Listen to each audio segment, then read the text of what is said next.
So, I'm talking to a man that really needs no introduction in the Corvette hobby, Mike Yager from Mid America Motorworks. Mike, the Chief Cheerleader, how you doing today, sir? Keith, I'm at SEMA, so what else? It's an exciting day here. Corvettes all over the place. A lot of news on new Corvettes, things happening in the hobby. Pretty exciting.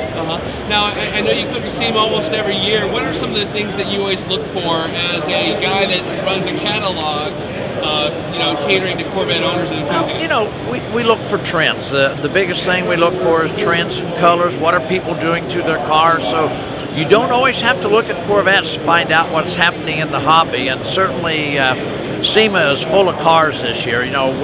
We're interested in the resto mod market. That's a big market that's out there. Certainly taking the C7 Corvette, whether it's the base car, the Z51, what can you do to update it? And we're happy to be standing here at the heart of America, so to speak. We're in the Chevrolet booth with the new Corvette Challenge behind us car, and that's a car that we're interested in.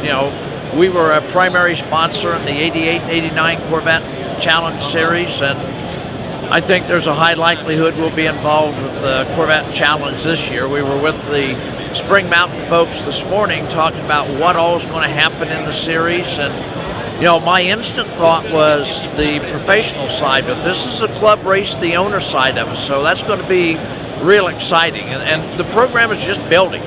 It was announced, but it's just being built.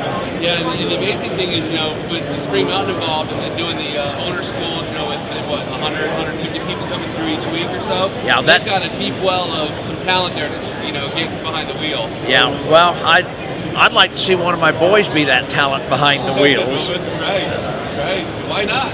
Why not? Why not? Well, speaking of trends and what you're seeing, for C7, what are some of the things you're seeing owners doing with parts that they order from Mid America? Splitters, spoilers, body kits. It doesn't matter what Chevrolet does to the car.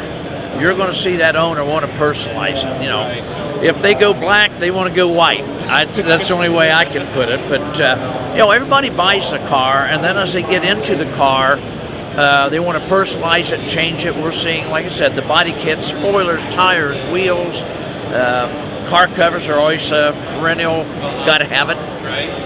And then, of course, we're Corvette owners, so not only do we drive it, but we have to wear it as well. Well, of course we have to wear it. So I can imagine C7 accessories are a hot item in the fall and up in the Christmas. We're working third year, soon to be into the fourth year of the C7. Doesn't that blow your mind? You think that it was a brand new car, right, and in a short amount of time, what are we doing for excitement?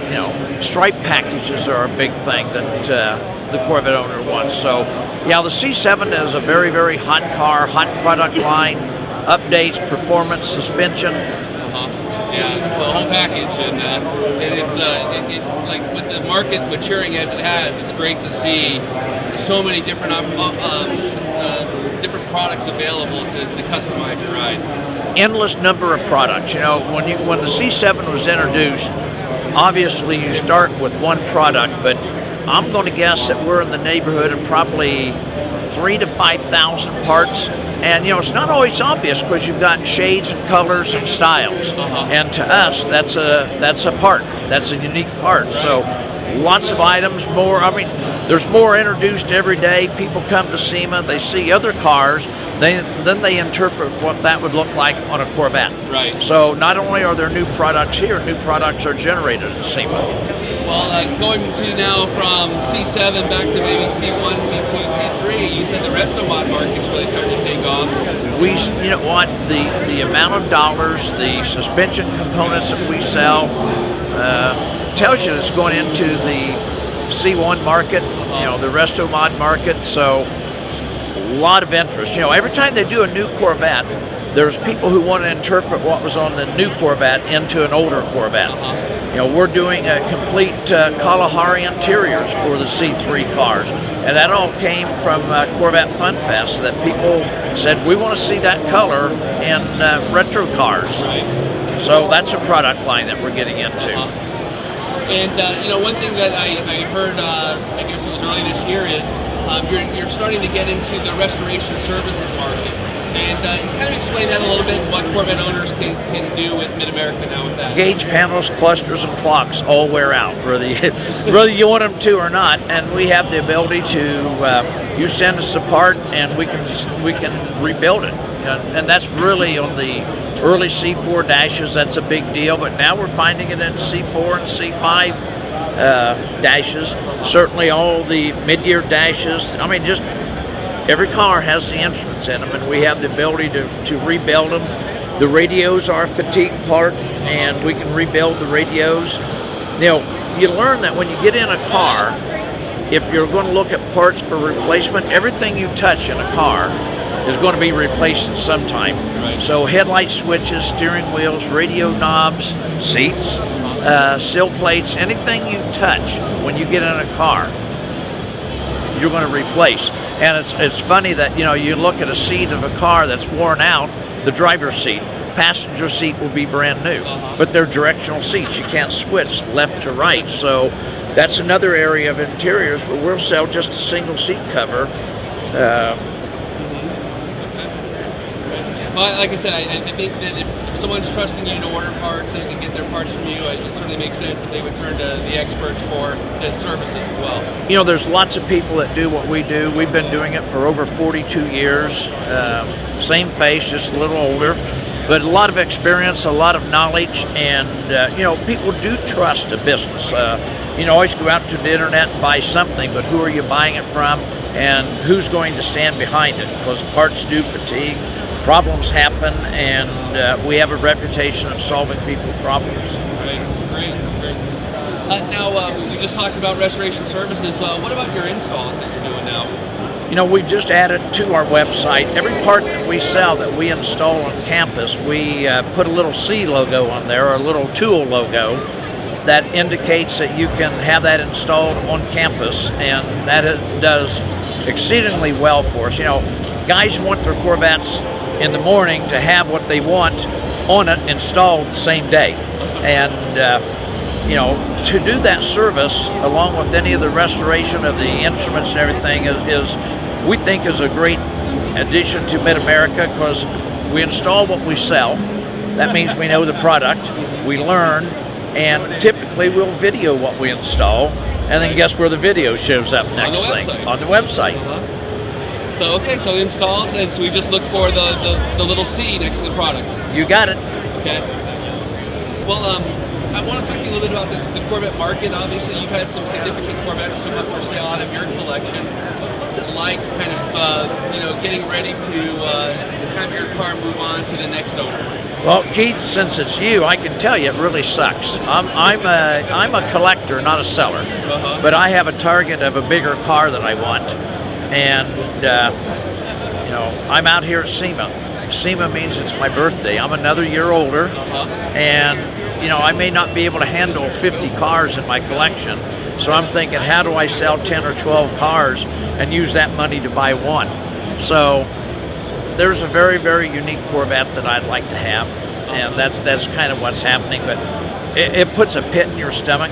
Let me tell you, when these collector cars, to me, cars in my collection are like my children. And when you put them up on the block, you go, I don't really want to do this.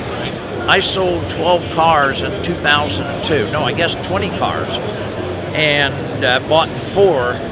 And the 20 that I sold didn't pay for the 4 that I bought. But once I made a commitment to sell the cars, I didn't want to see them again. As long as, I want to see them now, but I didn't want to see them cross the stage. That's a gut-wrenching feeling. So people that sell cars for a living, collector cars, you can't have a passion for the car. You got to have a passion for the dollar.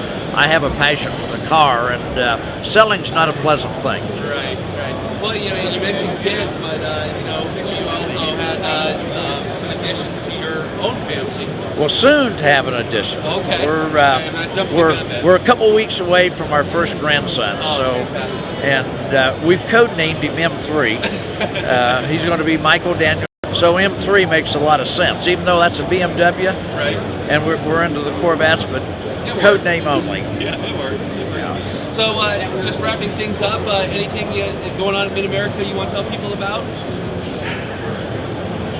Well, we constantly add content to our website. And I think the biggest thing that customers can rely on us is good, free information. We have writers write, and we're constantly researching, linking parts together. And that's something, Keith, that when someone buys something, we touch these parts every day. We've been doing it for 42 years. And you think, well, gee, the customer knows. But they really don't. They may say, I need a new set of seat covers. But, there's a chance that they absolutely need seat foam. But when you tear a seat apart in a 3-year-old car, you'll find fatigue in it. The customer doesn't know that. So we have to be it's a fiduciary responsibility to know not only the products you sell, but what the customer's going to need when they buy the product. So we continue to change our website.